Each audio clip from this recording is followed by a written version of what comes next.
Muy buenas noches.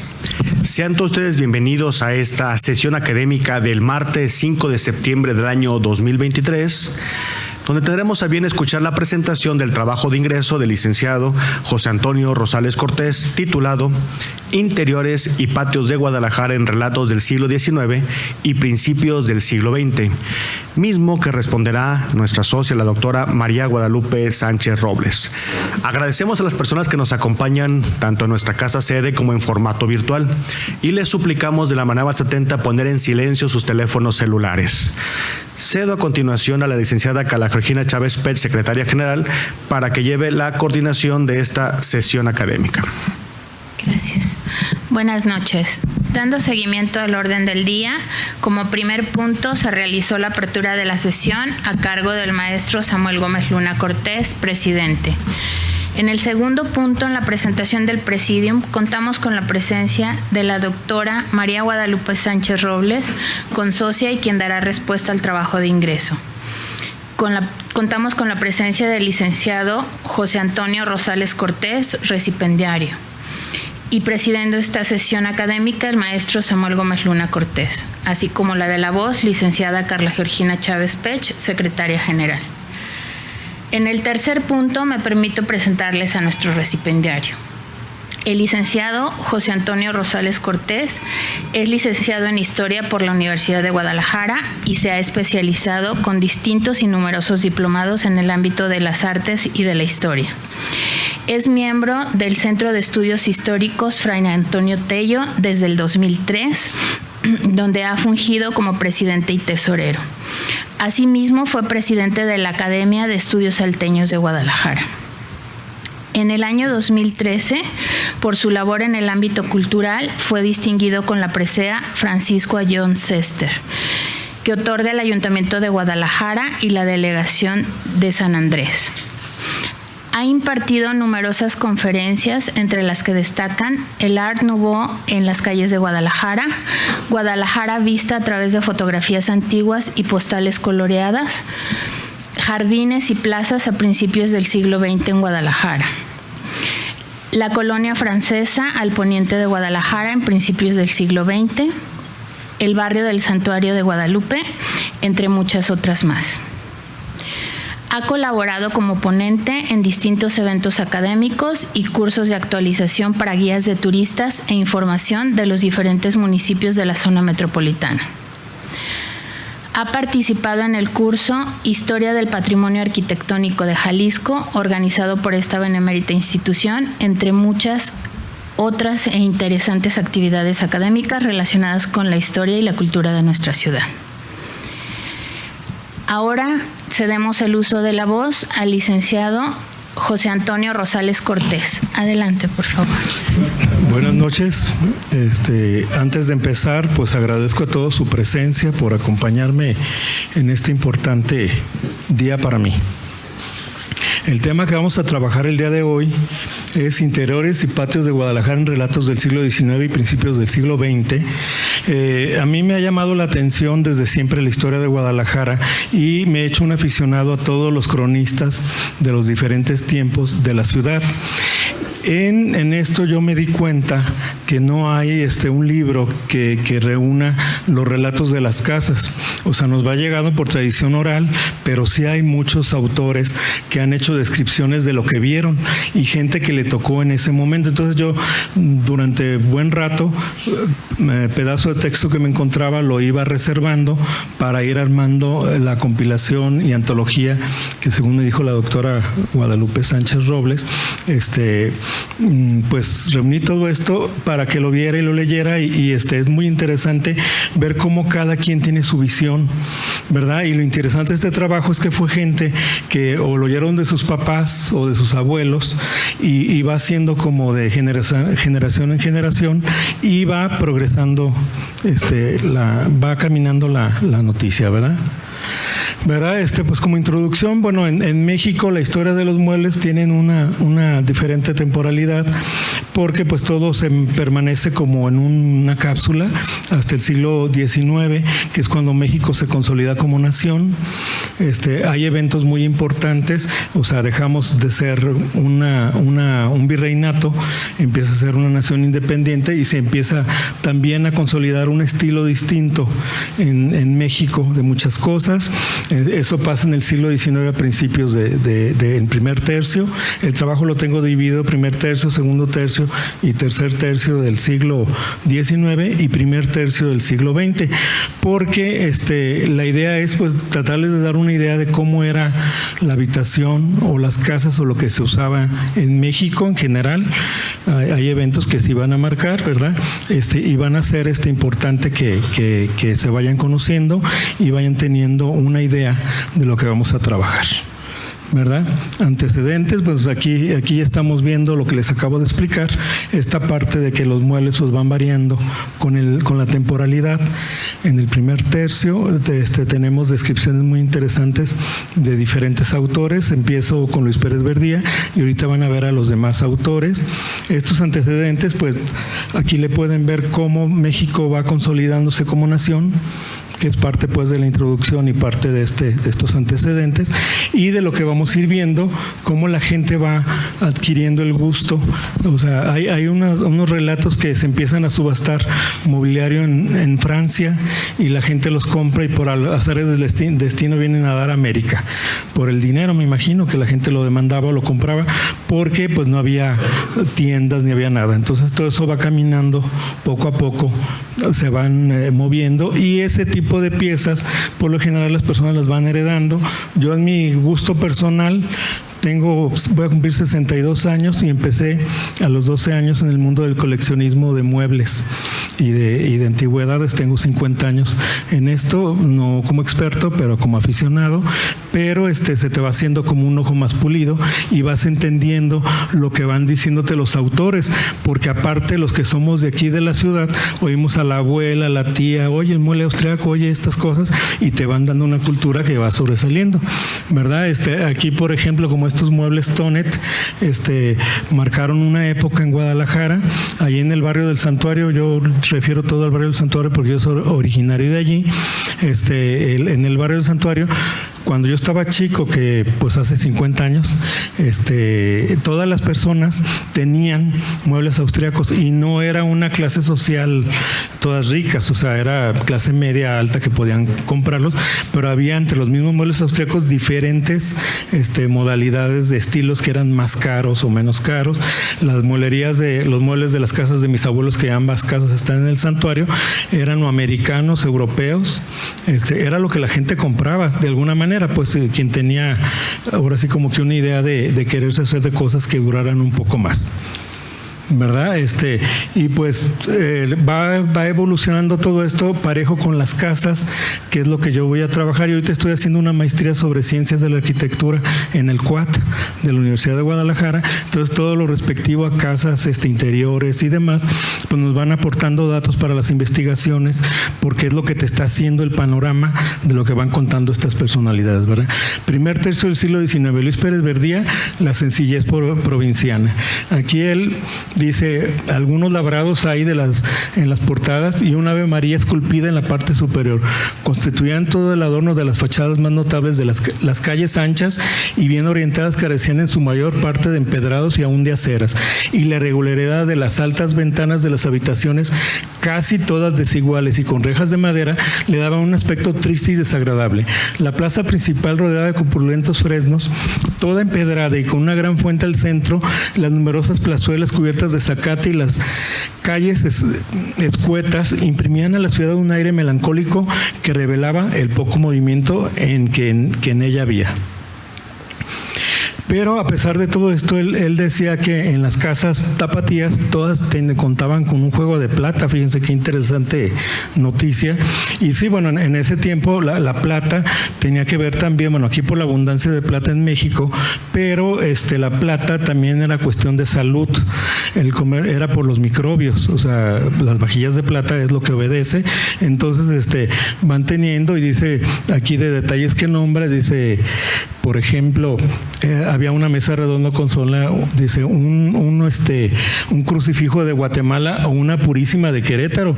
A mí me tocaron muchas casas de señoras o señoritas grandes con su purísima en un capel, o sea, es de lo que nos toca ver, y él lo nombra en ese principios del siglo XIX, en esa obra que hicieron Testimonios de Guadalajara por iniciativa de José Cornejo Franco. Ahí la incluyó para el 400 aniversario de Guadalajara, ¿verdad? Y aquí la cigarrera en oro también, digo, para que vayan conociendo todos esos detalles que sí lo van dejando escritos los cronistas.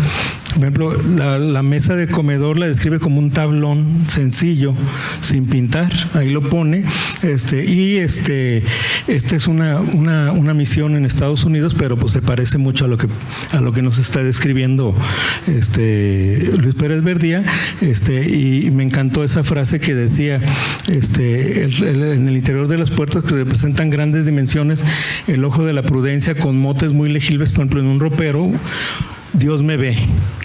O sea, ahí para que estuvieras al pendiente, ¿verdad? Un biombo y unas cuantas sillas y algunas imágenes completaban el ajuar. Entraba la luz a través de los postigos de las puertas cubiertos con papel de estraza, viéndose en una que otra casa distinguida, vidrios azulados. Yo en las casas del centro sí he distinguido vidrios de burbuja color azul. Y aquí él lo pone, y dije, mira, ¿desde cuándo datan? Esos libros, esos vidrios venían de Texcoco, de la Ciudad de México. Era la única fábrica que había de vidrios y eran las que surtían por acá, porque antes de eso eran europeos los vidrios. El Segundo Imperio desde dentro. Bueno, cuando viene Maximiliano, pues se crea toda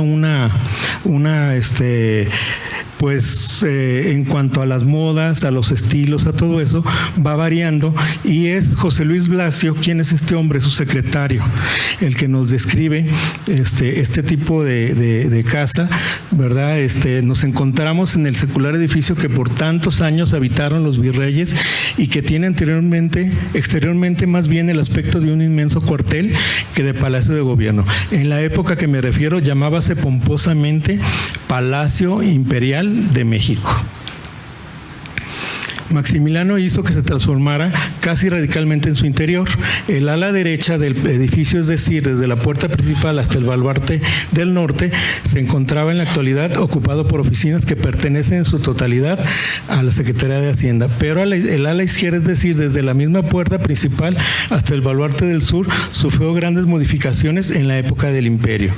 Fue el emperador quien dispuso que todos los salones del frente de la fachada se convirtieran en un solo salón, que se llamó de embajadores, pues quedó destinado para las recepciones de los plenipotenciarios extranjeros, para los grandes bailes, para las fiestas de la corte. Ya en la época del Imperio estaba tapizado con un riquísimo tapiz carmesí que fue expresamente traído de Europa y sobre el cual estaba bordado el escudo de armas del Imperio con la divisa Equidad en la justicia. De Venecia fueron traídos las colosales y magníficas arañas que hace pocos años todavía se encontraban allí. De otros puntos de Europa, los candelabros de bronce que adornan las escaleras de honor, los bellos jarrones de mármol blanco con el monograma imperial y las hermosas estatuas que fueron enviadas al Alcázar de Chapultepec. Un día que su majestad visitaba las obras de palacio, vio que se encontraba roto el cielo raso y pudo entonces observar que las vigas del techo eran de cedro. Admirado ante aquella riqueza que, según él mismo, habría llamado la atención en cualquiera de los palacios de Europa, ordenó que se quitara por completo el prosaico cielo raso de manta que cubría las preciosas maderas y mandó se barnizaran y doraran las vigas. En ese estado aún se encontraban ahí hace muy pocos años. Continuando la reforma, se descubrió la hermosa piedra labrada en con que están construidas las columnas y los arcos del gran patio principal. Se reformó completamente. Bueno, y aquí él nos va diciendo, dice, todos los magníficos muebles que allí se veían fueron traídos de Europa, escogiendo personalmente los elegantes modelos, el emperador, que tenía ante todo el gusto más exquisito y refinado. Aquí está su comedor. Vean el tipo de lámparas y todo eso queda aquí, y esta moda pues va a influir en todas las casas mexicanas, porque pues de hecho las damas de la corte van a escoger a las mujeres que eran de la élite virreinal y las ponen para eso, pero vayan viendo todo este lujo que sí va a influir en todo México. Aquí está la recámara, que la original no está, pero aquí tenemos esta otra que completa, y pues son ajuares del tiempo y de la época. Aquí están los famosos muebles de Bull, del Segundo Imperio, que tienen todo este tipo de piezas, las pasamanerías, los cortinajes, todo eso que van a influir aquí en Guadalajara, ¿verdad? La recámara se encontraba entre una pieza donde recibía y otra en la que yo trabajaba, habla el secretario, que también servía de salón de espera. Este último salón era bastante amplio, casi cubierto con estantes llenos de libros. En el centro de una gran mesa me servía de escritorio. Los demás muebles eran mullidos, divanes y sillones. En los ángulos unas consolas sobre las que siempre había charolas de plata con frascos de cristal que contenían vino blanco o rojo o bien simplemente agua, unos cuantos vasos, pastelillos, soletas y exquisitos tabacos, para que vean cómo son los cronistas, que te detallan todo cómo estaba, ¿verdad? Se siente uno ahí. El emperador, que era un gran fumador, siempre que entraba al salón que yo ocupaba y no llevaba el tabaco en la boca, tomaba uno de los que había en las bandejas de plata, y con frecuencia también unas soletas empapadas en vino o un trago de este. Aquí está el secretario de Maximiliano, ¿verdad? En tercer tercio del siglo XX, pues trabajamos a Ignacio Manuel Altamirano, desde la ficción, Lupe Gallardo, la casa de recreo de San Pedro Tlaquepaque en tiempos del Imperio, y Lupe Gallardo, la casa de sus abuelos en Guadalajara. Esta se los va a platicar así, de manera sencilla, porque pues hay varias cosas que hay que abordar, ¿verdad? Aquí Lupe Gallardo nos va platicando. Bueno, en primer lugar, Manuel Altamirano estuvo aquí en Guadalajara. Entonces, él estuvo antes de cuando escribe Clemencia. Y en Clemencia pues hace una descripción de una casa por el barrio de San Francisco, que él la ubica como el mejor barrio de la ciudad, ¿verdad? Sus personajes los inspira, porque incluso por ahí lo dice en su novela, en gente de aquí de la ciudad. La familia que le inspira estas cosas, claro, con la licencia poética o de novela, pues hace historias diferentes, pero él se mete a las casas y las describe de una manera muy puntual, que vale la pena recurrir a esas lecturas, porque sí conoció a una familia igual de importante como sus personajes de la novela de Clemencia, que si la ven, después van a ver de quién estamos hablando, ¿verdad? Y habla de las plantas, de las macetas, de la porcelana, de las flores exóticas. O sea, la gente en Guadalajara tenía un nivel cultural alto, o sea, no era cualquier casa, y entonces él se queda impresionado con esta visión aquí en Guadalajara, y la familia con la que él basa su relato, o probablemente basó, sí tenía mucho de dónde poder escribir estas historias. Por ejemplo, entre lo que habla, que había macetas de porcelana con azaleas. Mira, aquí tengo una, justamente, o sea, eso lo describe aquí, y como él estuvo en Guadalajara, pues hace una descripción hasta cierto punto real. Esta es la familia de doña Lupe Gallardo. Lupe Gallardo es un personaje que es una cronista muy diligente de aquí de Guadalajara, porque ella heredó de su tío Aurelio L. Gallardo, era su tío hermano de su padre, el talento de escribir, y es muy amena para escribir. Ella nace en 1897 y hasta los años 50 se empieza a hacer como su versión de los hechos que le tocó a ella vivir. Ella era sobrina de doña Anita González Rubio, la dueña de la Casa de los Perros. Le toca vivir en la Casa de los Perros, le toca vivir en la Casa Cuervo con el segundo esposo de su tía Anita. Entonces, de todo eso ella nos va a enterar. Es muy interesante. Estas damas que están aquí son de la época de Manuel Altamirano. Él las conoció. De hecho, esta pintura fue pintada valga la redundancia, por Juan Cordero en la Ciudad de México. Fue publicado en el periódico Monitor Republicano de la Ciudad de México, donde colaboraba él. Entonces, de alguna manera, sí conocía a las Gallardo, que estas dos son las que pudieran haber sido las que inspiraran sus novelas, porque ellas eran hermanas de Aurelio L. Gallardo. Ahí van a ver, pero muy buena su descripción.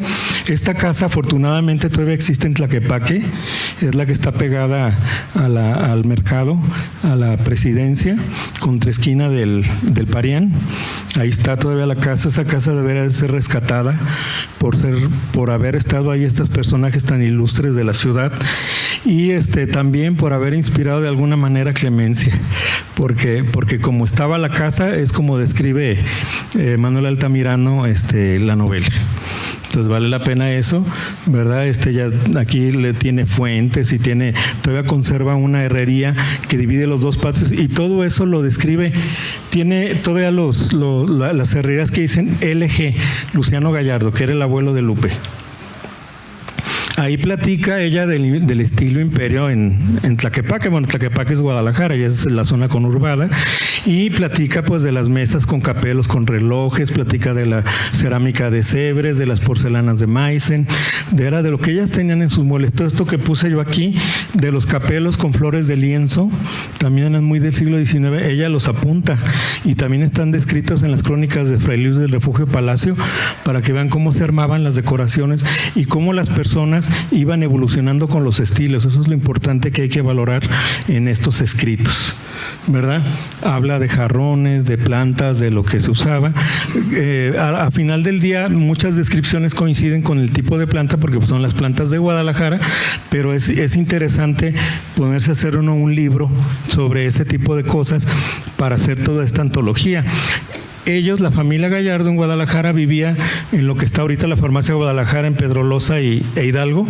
El papá el abuelo de Lupe Gallardo era muy allegado a la Mitra, era conservador, y su hijo le salió liberal. Así que si leen la novela de Clemencia se van a imaginar cómo era la familia Gallardo, ¿verdad? Exactamente, ahí está el contrapunto, porque también se va exiliado a Estados Unidos, se fuera. Todos los personajes no son exactamente iguales, pero sí tienen que ver, ¿verdad? Ahí está la moneda aquí de la hacienda de don Lázaro Gallardo, el abuelo, ¿verdad? Y en esa casa pues se hallaron los famosos pelucones de oro que guardó el abuelo de Lupe Gallardo. Ahí son de las leyendas que hay, y describe que tiene la puerta con una chapa grandota y que la llave de esas coloniales. O sea, yo nunca había leído que alguien se tomara el tiempo de describir una puerta. O sea, y te la describe como si la estuvieras viendo. Eso es estos textos, lo valioso que tienen. Todos tienen esa riqueza, ¿verdad? Joaquín Romo de Vivar y Torres, es Guadalajara y sus jardines. Este tipo de plantas son las que nombra. Dice las camelias, gardenias atmosféricas, todo eso son de las que floran aquí. Los naranjos, que eran lo que le daban el olor a Guadalajara. Todo este tipo de cosas es bueno irlas teniendo. Las azaleas en flor, ¿verdad? Todo esto, esta de acá arriba también, que son muy, muy conocidas aquí en Guadalajara, atmosféricas, y todo este tipo de plantas son las que nos van dando como una identidad de alguna manera, porque a mí me interesa todo ese tipo de rescate de cosas. 2 bailes durante el Porfiriato. Manuel Caballero nos describe el baile que hubo por la inauguración del ferrocarril en el año de 1888. El ferrocarril llega el 17 de mayo de 1888 a Guadalajara, y aquí está la familia Moreno, que son los bisabuelos de mi esposa. Ellos estuvieron invitados al baile, esta pareja, y este es su carnet de baile de la señora, ahí lo tenía. Esta fotografía es del mismo año, es del 3 de marzo de 1888, así que así se veían cuando asistieron al baile. Esta descripción del teatro es muy interesante, porque pues fue un gran acontecimiento. Fue la primera vez que los tapatíos se unieron para hacer un evento. Incluso a raíz de la llegada del ferrocarril también surge la fundación de la Cámara de Comercio. Entonces crean comisiones, hacen un sinfín de cosas que hacen muy interesante esta fiesta. Y aquí dice lo que dijeron los que fueron, esta frase de 2 palabras corta pero elocuente: sin defecto.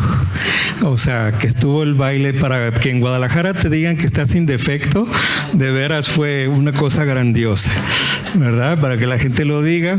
Dice que alumbraron el teatro por fuera. Esta no es la iluminación que tenía porque no tenían tantos focos, pero me encontré esa fotografía del teatro iluminado por fuera para que no compitiera con el interior del teatro. Miren cómo estaba en ese tiempo. Aquí era donde pasaban las carrozas para poder dejar a las personas, y tenía el pórtico antes de la remodelación de Díaz Morales, era el de Jacobo Gálvez, ¿verdad? Aquí está. Van a hacer un espectáculo muy increíble. Todo el mundo les dijo no se va a poder hacer nada. ¿Por qué? Porque no se va a poder. Dicen, no, sí se va a poder, va a organizar el baile allá adentro y todo. Pues total, le echaron ganas. Y miren, aquí está esta interior del Teatro Degollado, nos puede acercar un poquito a lo que hicieron.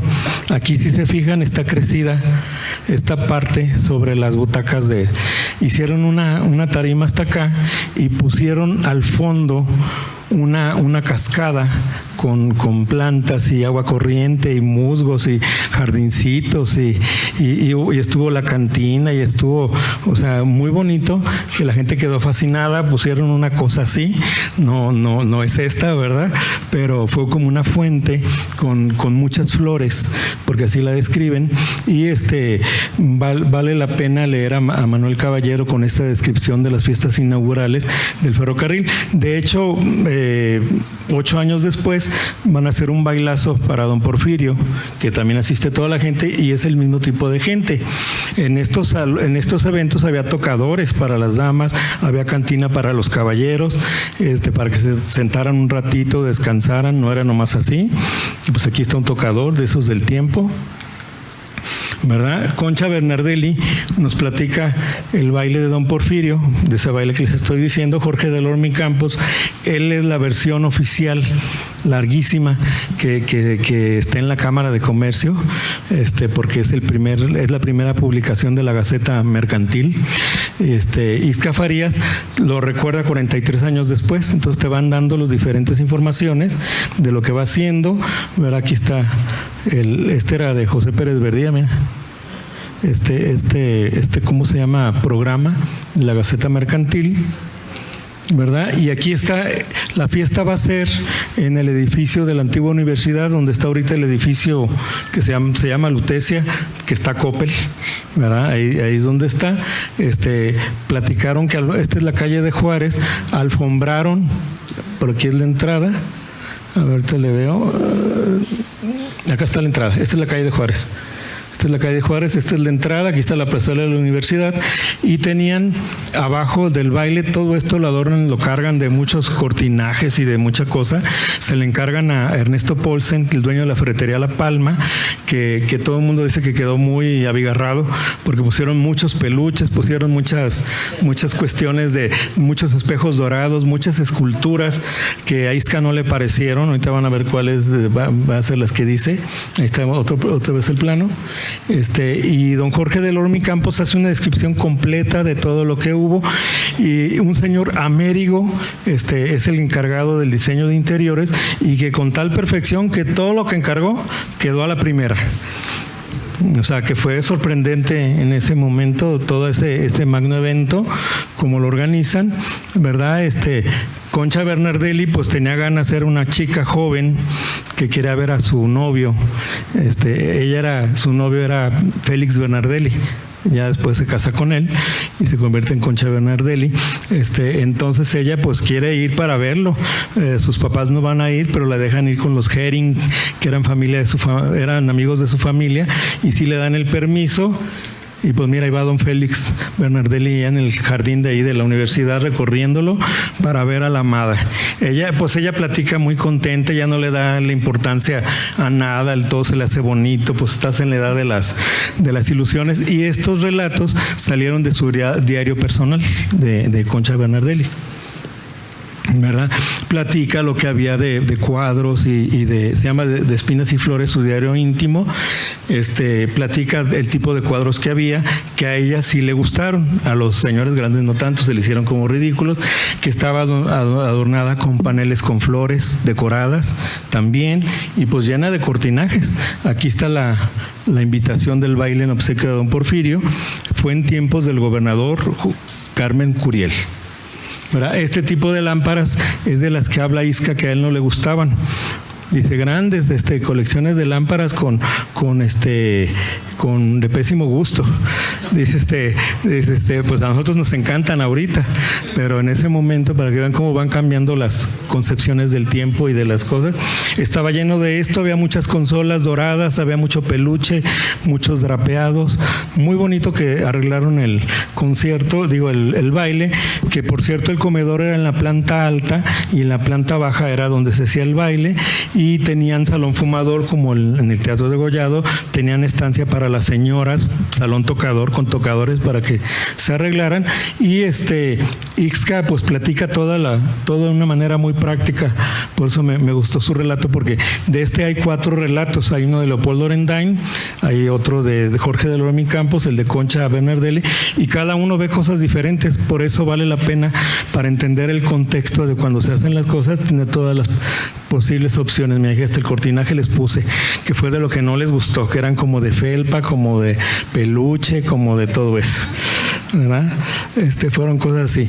Este es el relato de Leopoldo Orendain, que pues critica a este señor. Dice, sí da cuenta, dice, pues que eso mejor se los platique don Jorge Delorme y Campos, ¿verdad? Aquí estamos otra vez con las plantas de Guadalajara. Vean cómo pues se siguen nombrando en diciembre, febrero, los árboles están cubiertos de hojas, los rosales y los jazmines florecen en los parques, los naranjos vestidos de acero esparcen por el ambiente su aroma que trasciende a gloria. Son estas plantas que hemos visto desde siempre aquí en Guadalajara, ¿verdad? Esto fue en el año de 1893. Primer tercio del siglo XX, pues ya José López Portillo y Weber nos platica de una manera muy sencilla cómo era la casa tapatía,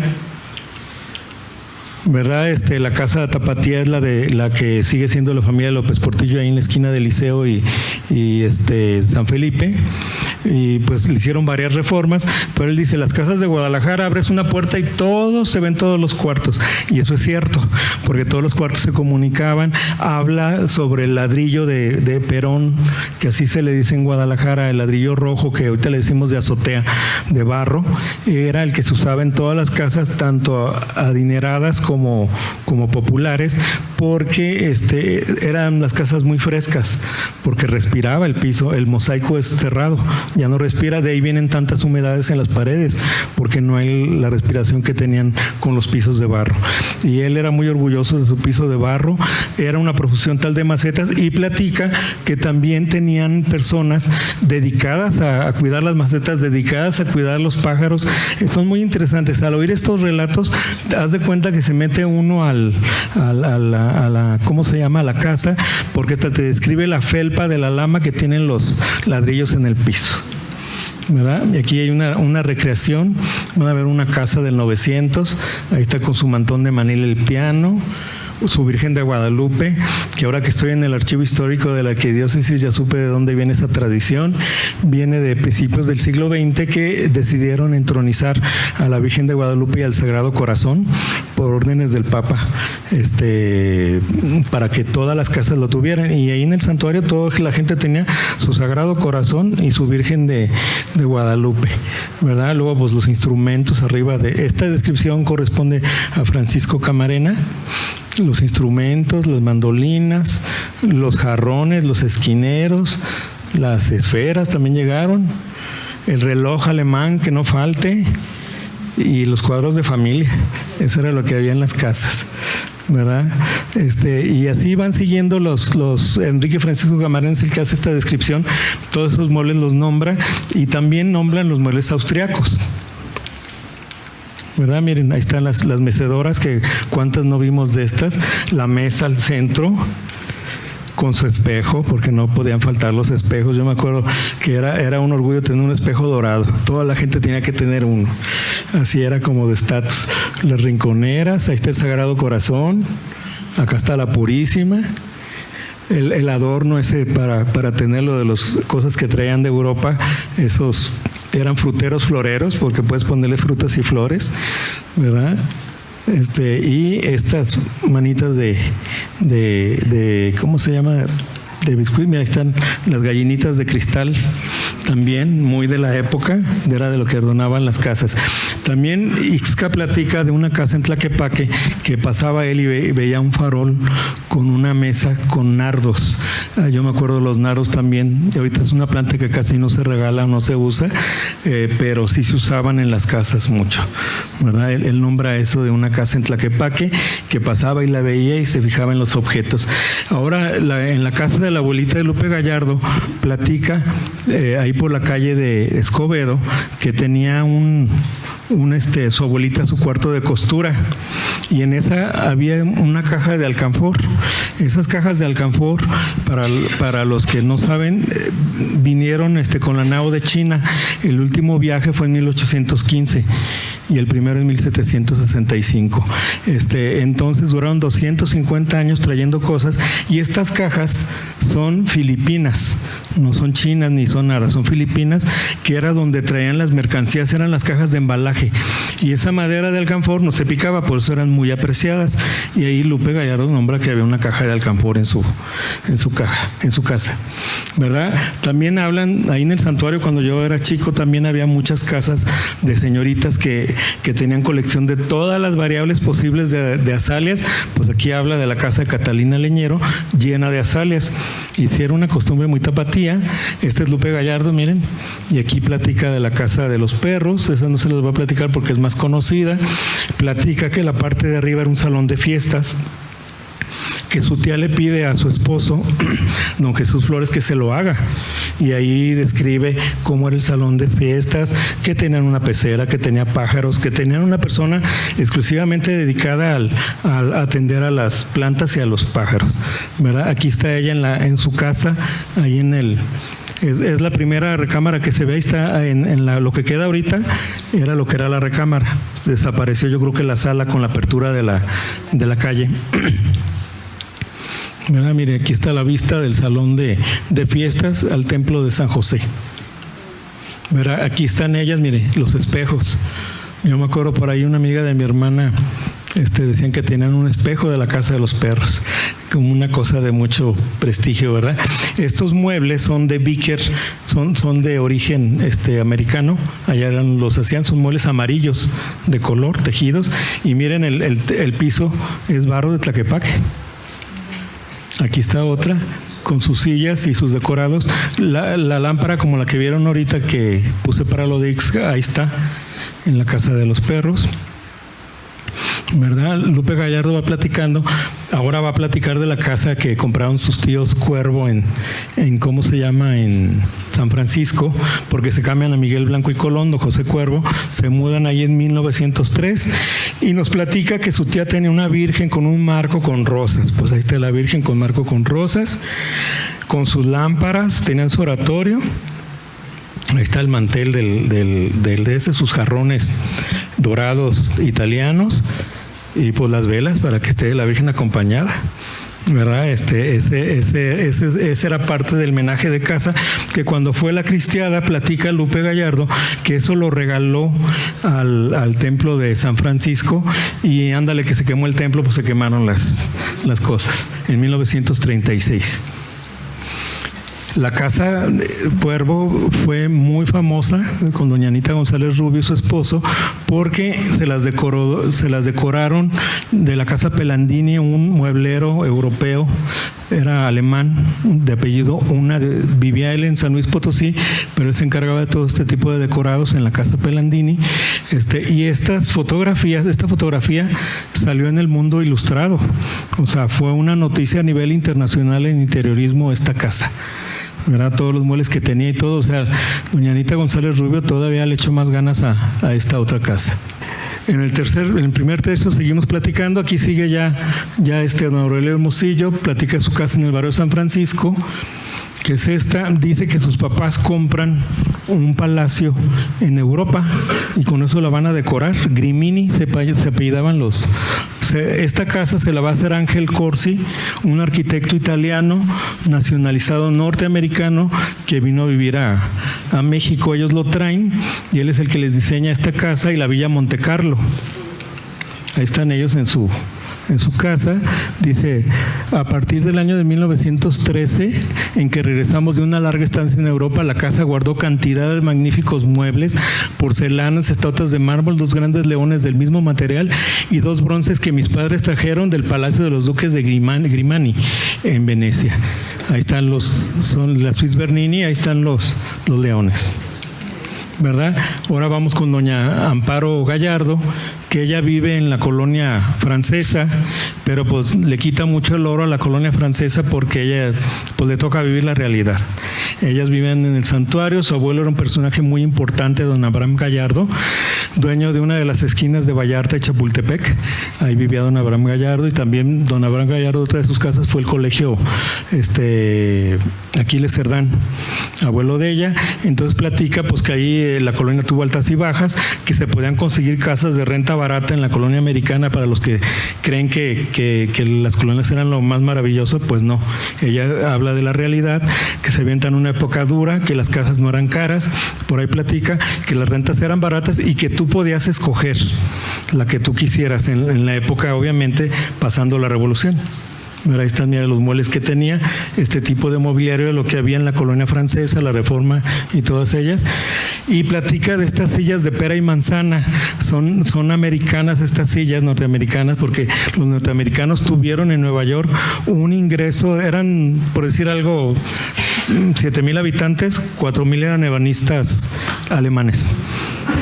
Entonces el mueble norteamericano compite con el europeo porque eran europeos los que lo fabrican, estos muebles de pera y manzana, que hay pianos y hay todo eso, este tipo de mobiliario. Y ahorita miren, van a ver aquí, esta es la casa de la familia Abel en una de las esquinas de Vallarta y Chapultepec.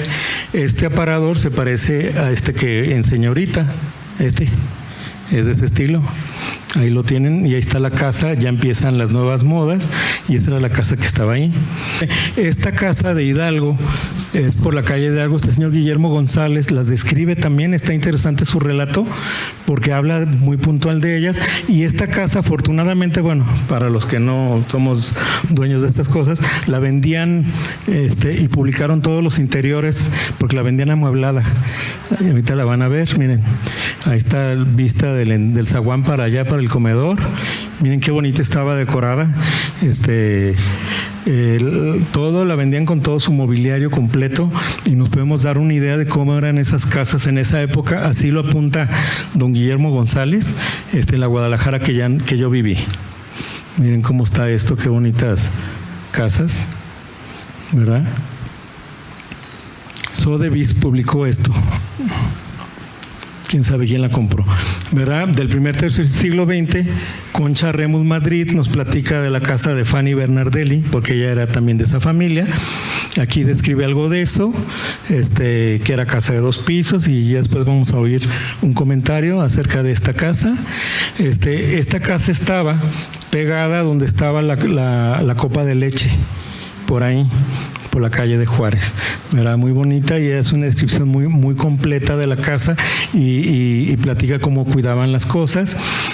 Aquí hay un relato de Antonio Castro Leal que dice que en México desdeñan las casas coloniales y las disfrazan de norteamericanas, ¿verdad? Entonces que cambian las herrerías coloniales por este tipo de cosas de forja, que no era lo mejor y que todo. O sea, estamos hablando coloniales a tipo... Ahorita van a ver cómo les decía don Guadalupe I. Don Guadalupe I le decía allancadas o afrancesadas. Él le chocaba todo lo francés, cuando llega a ser gobernador de aquí de Jalisco, le quita todo ese tipo de cosas y le quita las esculturas quita estos sombreritos. A él no le gusta que esté así porque él valora mucho lo colonial, porque él está en pro de lo colonial, que es la identidad mexicana, ¿verdad? Las quita estas esculturas, la paz y la guerra. Y decía que aquí en Guadalajara, los que comentaban que se usaba pintar la cantera, que se veía feo, que no les gustaba. También fueron de las cosas que él manda hacer y pone a que limpien todo, pone a los bomberos, por cierto, don Guadalupe muy activo, pone a los bomberos que le pelen las torres, que le arreglen todo. Y logra todo esto, y ya para terminar el trabajo, don Guadalupe Zuno habla de su casa, porque le tocó muchos chismes acerca de la casa, porque hizo una casa que le compró a los de la Ciudad de México el terreno, y decían que se había robado mucho dinero, etcétera, etcétera, pero aquí le hace una puntual pues descripción de cómo adquirió cada cosa. Él tiene muy buenas amistades, que un amigo de Tequila le regaló toda la piedra que se ocupó como del Ceboruco, o los que estaban en las canteras para el lado acá de la cantera, que es la cantera dura, como es el puente de Providencia, ahorita se me escapa el nombre, este tipo de cantera dura, consigue dar empleo a todos los, miren, este era el interior de la casa de don Guadalupe Zuno, porque dice, yo tenía una idea, llegan mis amigos bohemios y me hacen otra idea completamente diferente, la tengo que cambiar, y dice, hay que buscar a los operarios, dice, la gente andaba hasta pidiendo limosna por las cuestiones de la revolución. Él aquí habla que aquí puso madera de tapincerán en el comedor. Es una descripción de veras puntual y excelente de cada una de las cosas que manda hacer. ¿Quién le hace los azulejos? Aquí tienen los nombres, los granales regalaron los pisos. Y pues bueno, aquí es muy, muy interesante. Cualquiera de estos relatos nos da para platicar y platicar sobre lo que hacían estos personajes, ¿verdad? Aquí están, mira, este señor casi se quedaba ciego, lo buscaron y lo hallaron, y es el que hace la copia de las columnas de Santa Mónica. Tenía mal a su mamá un día y le dice, oiga, pues tengo que ir a una operación, ¿me puede prestar un dinero? Sí, le prestó una cantidad y dice, pues quién sabe si devuelva, ¿no? Pues llegó y le hizo las piezas el señor muy, muy correcto, y él hizo un rescate de todo ese tipo de artesanos que fueron los que le hicieron su casa. También aquí habla incluso de la madera. Esto había un ingeniero, Jorge Villaseñor, que es el que hace este tipo de piezas. Miren que está, el que no trabaje, que no coma, por ahí dice esto. El llamador de la puerta. Él empieza con otra época, otra moda muy diferente, ¿verdad? Y pues aquí acaba de platicar de cómo era su vida y su casa, ¿verdad? Dice, la verdad de todo es lo que dejo aquí escrito, ¿verdad? Pues muchas gracias por su atención, y pues esperemos que esta probadita algún día se pueda publicar.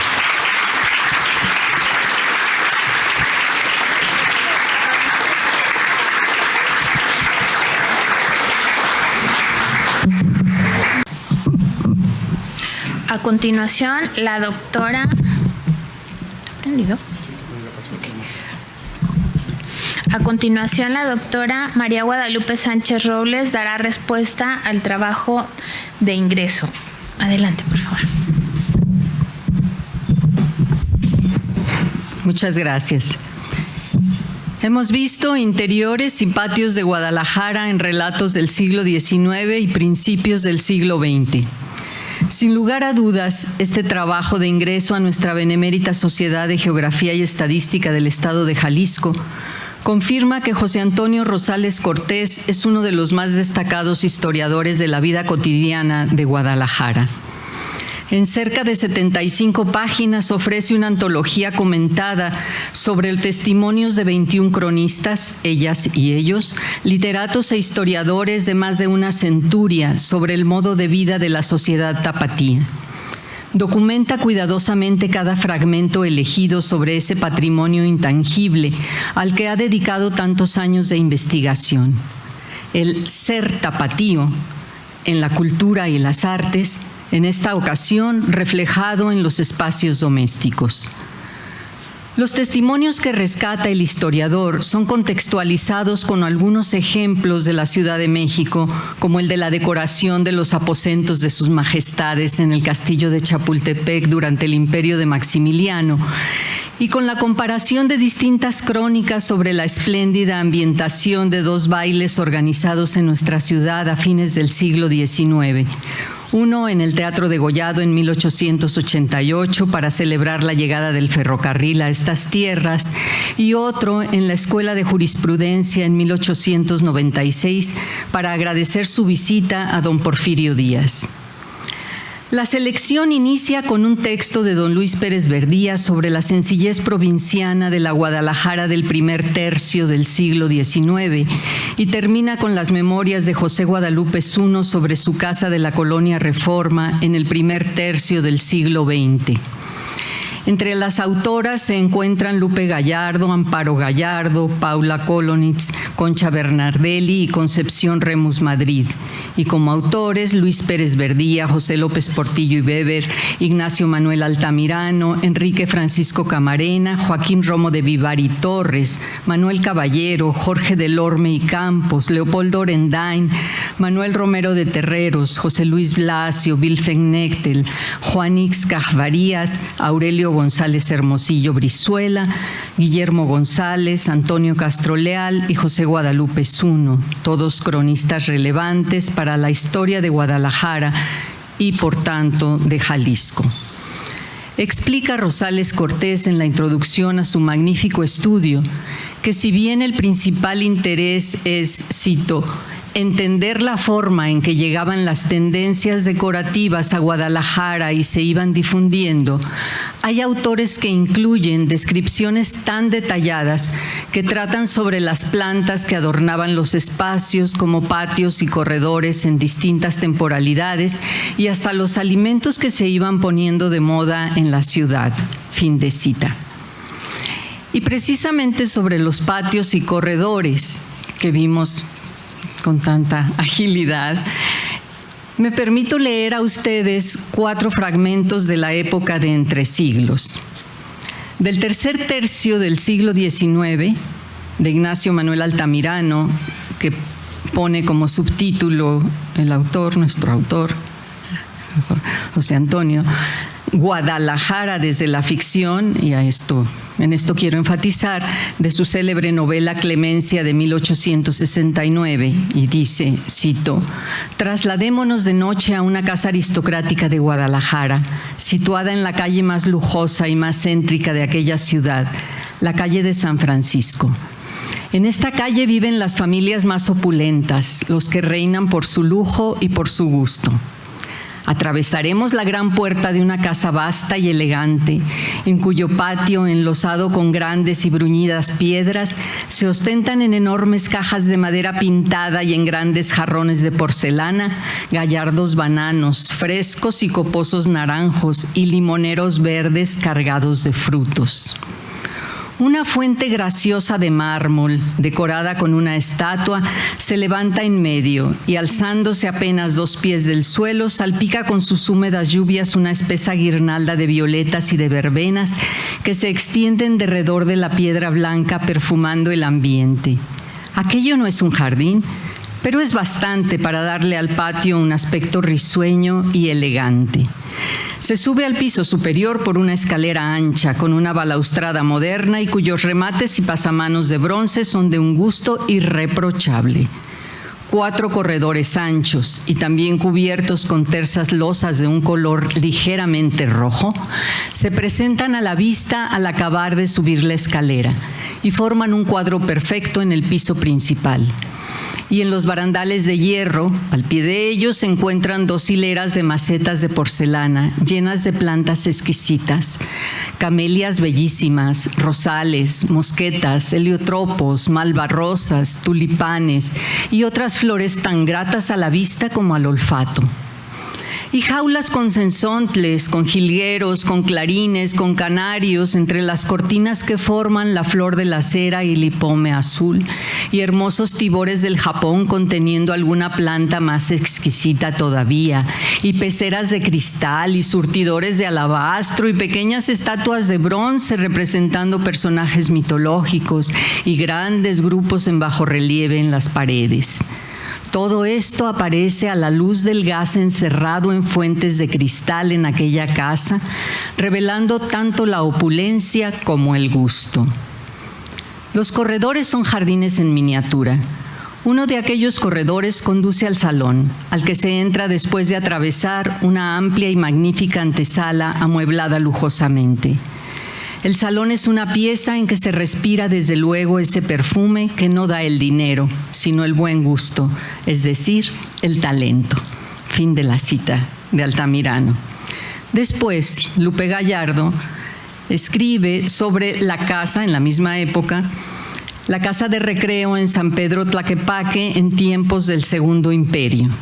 Y dice: la impresión que recibí al entrar en la casa de mis antepasados fue agradable sin duda por haber oído hablar mucho de ella.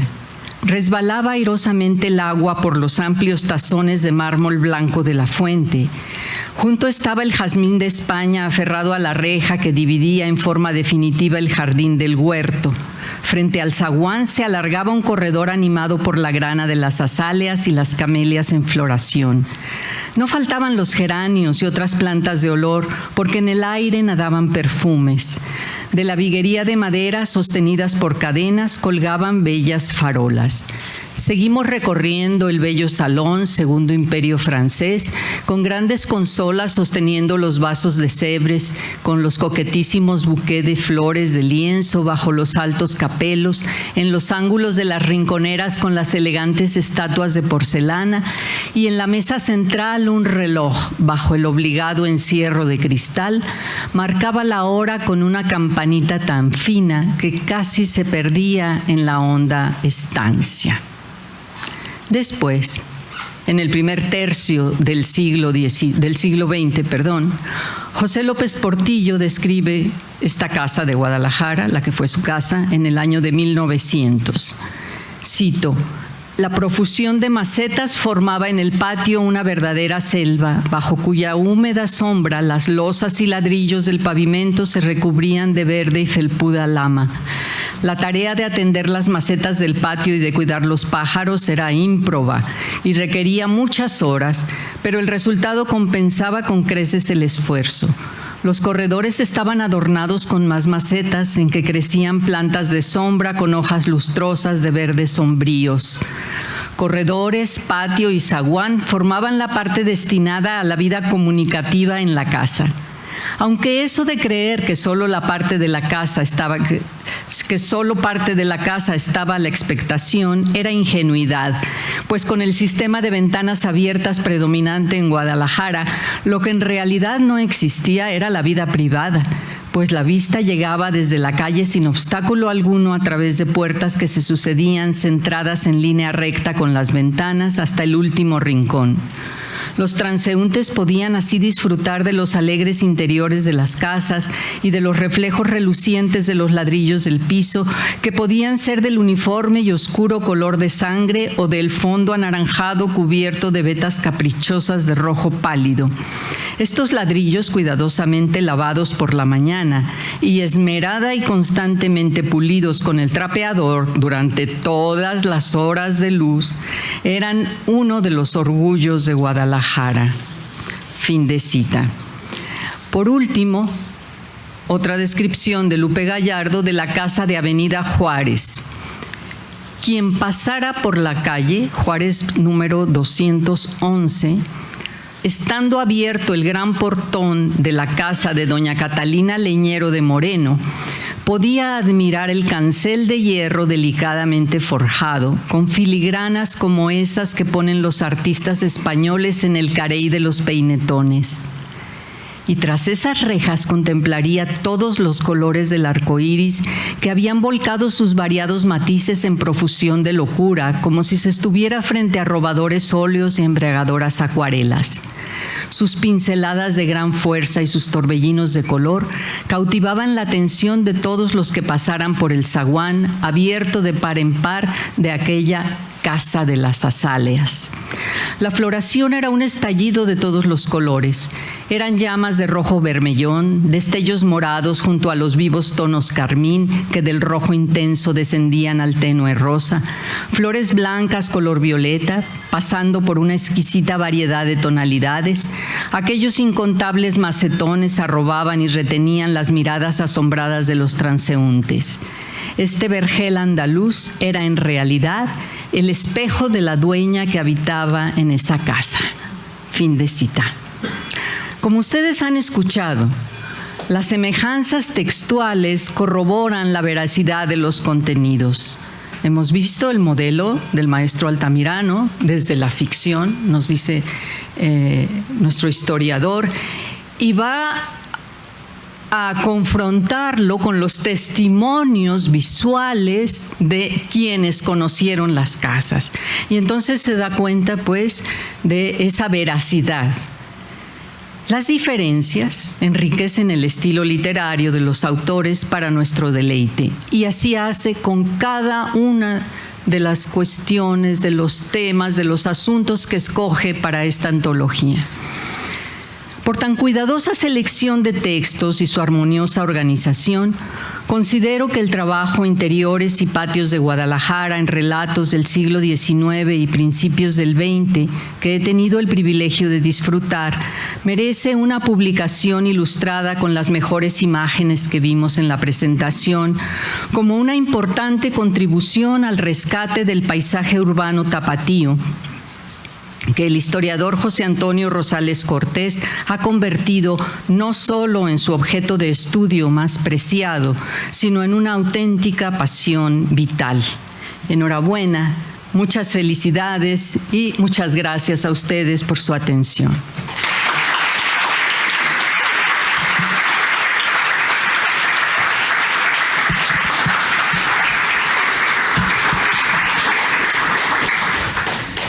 Agradecemos las intervenciones del licenciado José Antonio Rosales Cortés y de la doctora María Guadalupe Sánchez Robles.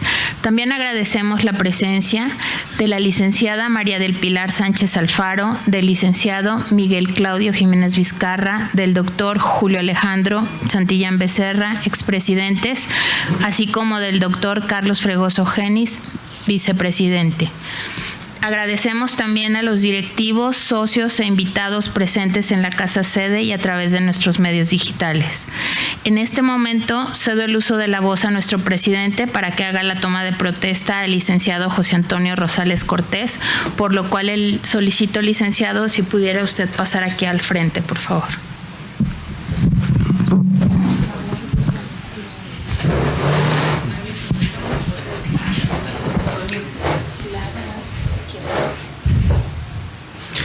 Licenciado José Antonio Rosales Cortés, a nombre de la Sociedad Mexicana de Geografía y Estadística, que este año celebra 190 años de vida, y de la Benemérita Sociedad de Geografía y Estadística del Estado de Jalisco, fundadas por el ilustre médico tapatío, don Valentín Gómez Farías, ¿promete usted cumplir y hacer cumplir los estatutos, reglamentos y ordenanzas que de esta institución se emanen? De ser así, se lo reconoceremos, y si no, se lo exigiremos. Muchas gracias, enhorabuena.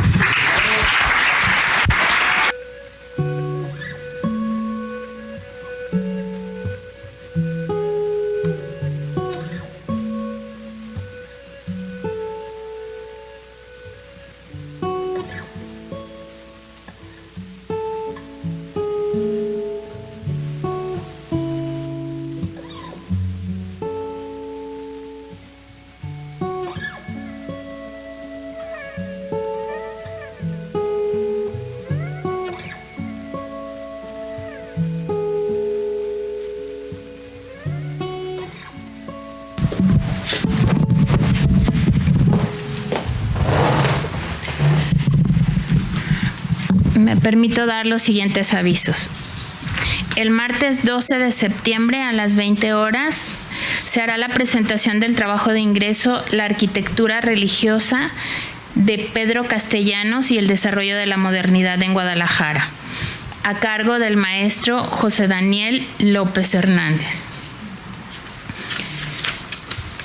Al concluir con esta actividad académica, los invitamos al convivio que ofreceremos en nuestro patio para seguir conversando con nuestro ahora consocio. Y como último punto, cedo el uso de la voz a nuestro presidente para que haga la clausura de la sesión.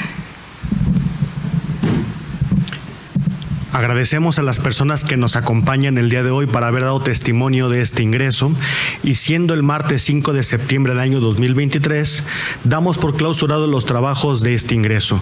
Muchas gracias, que pasen ustedes una agradable velada.